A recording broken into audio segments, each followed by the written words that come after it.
Well, good evening, everyone. My name is Lizzy Woolf. I'm the team rector here, which means that I lead this church and I also oversee the other two churches that are part of our team. And today we are thinking about the church.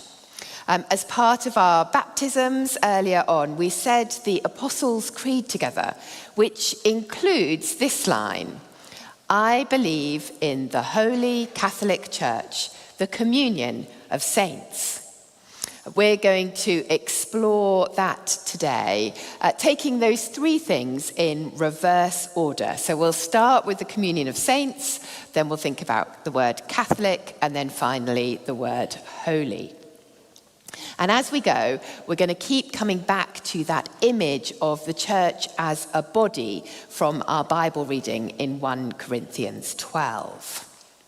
So let's start with the communion of saints. Now, I don't know about you, but I don't use the phrase communion of saints all that much in everyday life. So what do the words actually mean? Well, in the Bible, the word saint doesn't just mean special, very holy people. It means all Christians, you and me. And communion doesn't just mean Holy Communion, when we share bread and wine together in church.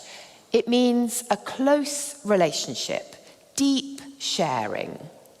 So the phrase as a whole, communion of saints, is talking about the deep connection, the unity that exists between Christians. Essentially, it's telling us church is people and church is relationship. Now, here at St. George's, we encourage everybody to join a small group or a team so that we can get to know some fellow Christians in this communion of saints really well. Most of our small groups meet weekly to pray and read the Bible together, often in someone's home. And they build strong relationships, encouraging and supporting each other. A couple of weeks ago, one of our very youngest congregation members was ill in hospital.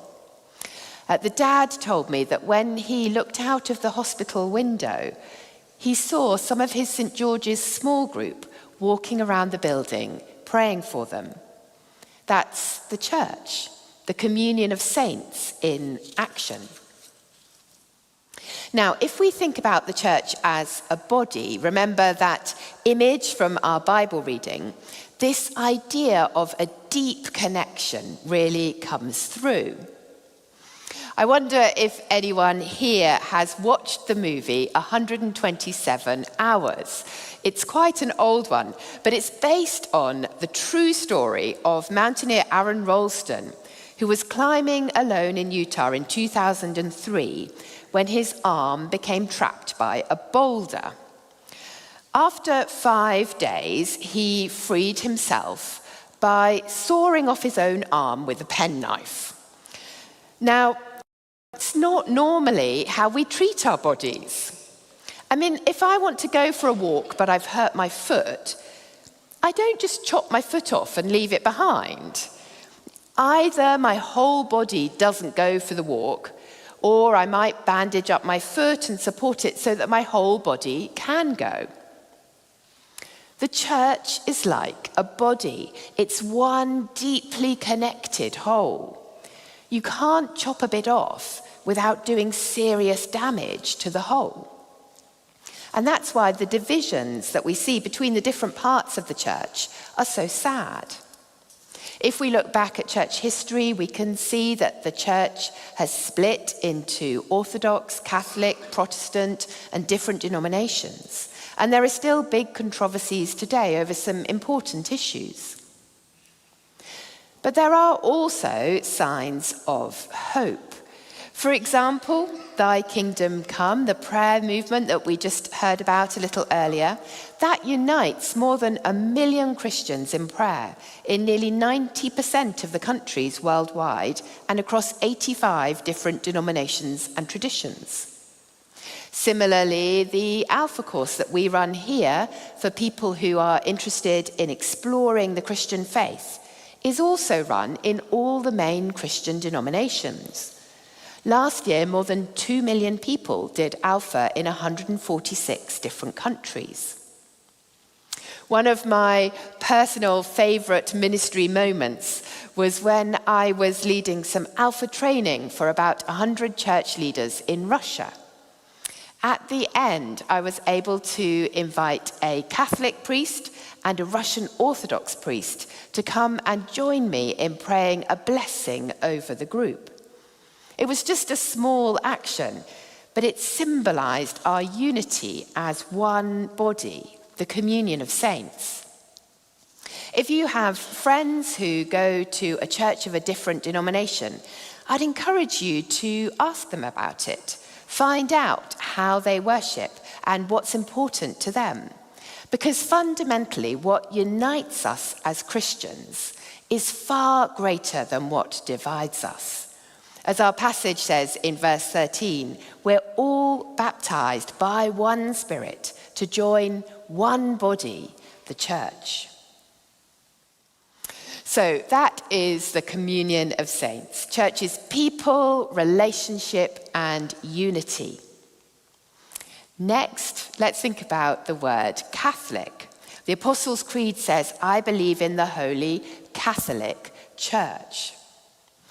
Now, this word causes a lot of confusion because today we usually use it to refer to the Roman Catholic Church, which is led by the Pope in Rome.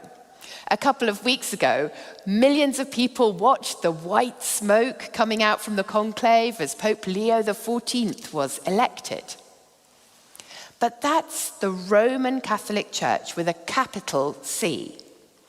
The word Catholic without a capital C just means universal. And that's how it's used in the creeds. The church is universal. It's for everyone. It's for people of all ages, all nationalities, all ethnicities, and all backgrounds. The universal church is huge. Globally, there are about 2.4 billion Christians, and the church is growing rapidly, particularly in places like Iran, China, and Africa. In about 60 countries, Christians are persecuted for their faith. And yet the church is often strong in those places. Here at St. George's, we love being a diverse, multi-generational church. We talk about this a lot, and we're working hard to invest in relationships with people who might be different from us, and to reflect our diversity in all areas of church life. Returning to that image of the church as a body, we can see that this diversity is vital. For our physical bodies to function properly, we need lots of different parts. An enormous eye or a gigantic hand wouldn't actually be a body, but a monstrosity. And so it is with the church. We all have different perspectives, different gifts and skills, and different passions. And everyone is significant. Everyone has something important to contribute. Everyone is needed. Sometimes the church has been likened to a football match. 22,000 people desperately in need of some exercise, watching 22 people desperately in need of a rest. Now, thankfully, it's not like that here at St. George's. Many of you serve faithfully in all sorts of different ways. Thank you. As a church, we have a vision to preach Jesus, make disciples, serve the city, and send out leaders.